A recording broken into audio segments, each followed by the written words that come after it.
What's up guys, Funk with you, and I was recently scrolling through a list of all the books that I've read over the last several years, and 3 of those stood out to me as being particularly good drama novels.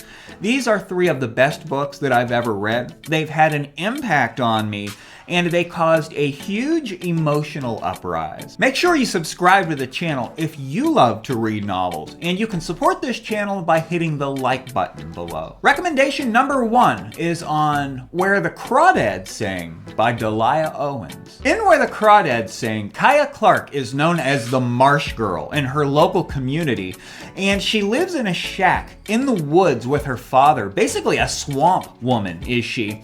And this story is about her life. She has a very abusive father, and as the novel opens up, her brothers and sisters and her mother take off, getting away from the abusive household, and they leave Kaya behind to fend for her own life in the swamp with her father. This is the story of her life and her relationships as she grows up in this unfortunate situation. You see, Kaya is a very beautiful, strikingly beautiful, scientifically minded woman, but she's a huge outcast because of her life situation, and she's basically like the Frankenstein in the small town where she lives. I loved this book. Rarely have I read a novel that got such an emotional reaction out of me. This is one of those every once in a great while type books. I knew that when I was 100 pages into it, I knew that it was one of the best books that I have ever read in my life. This one yanked me out of my seat, fell me in love with the main character, and it's a literary experience that I'll never forget. A person could go their whole damn life and not read a book this good. It's a truly unique and wonderful piece of artwork that will go down in history as a great read, and I give it my maximum recommendation.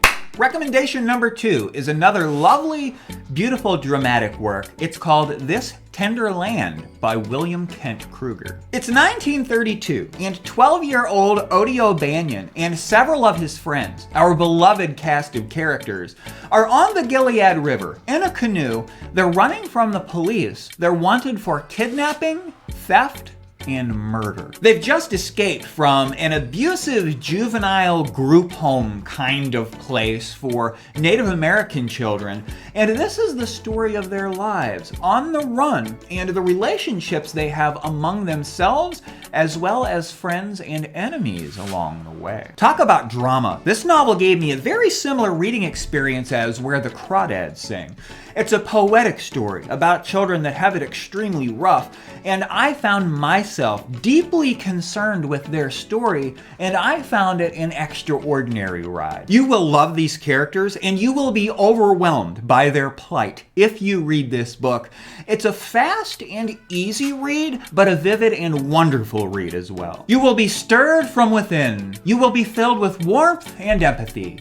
Don't say I didn't warn you. And finally, guys, drama novel number 3. A little bit different, but incredible nonetheless. The Clan of the Cave Bear by Jean Au. At a time in prehistory, when Neanderthals shared the earth with Homo sapiens, a cave-dwelling Neanderthal tribe adopt a little girl that looks a bit different from them. Her name is Ayla, and she's a Cro-Magnon girl. As this novel opens up, there's a big earthquake that separates little Ayla from her Cro-Magnon family, and the Neanderthal tribe find her in the woods, nearly dead of starvation, and they take her with them to live with them at their cave. They are the Clan of the Cave Bear. Now, Ayla, being a Cro-Magnon, like a modern human, is very much so different from the Neanderthals that take her in. She's more beautiful than they are. She's a lot smarter than they are, and many of them do not like her because of this. In fact, she's a big outcast in her tribe,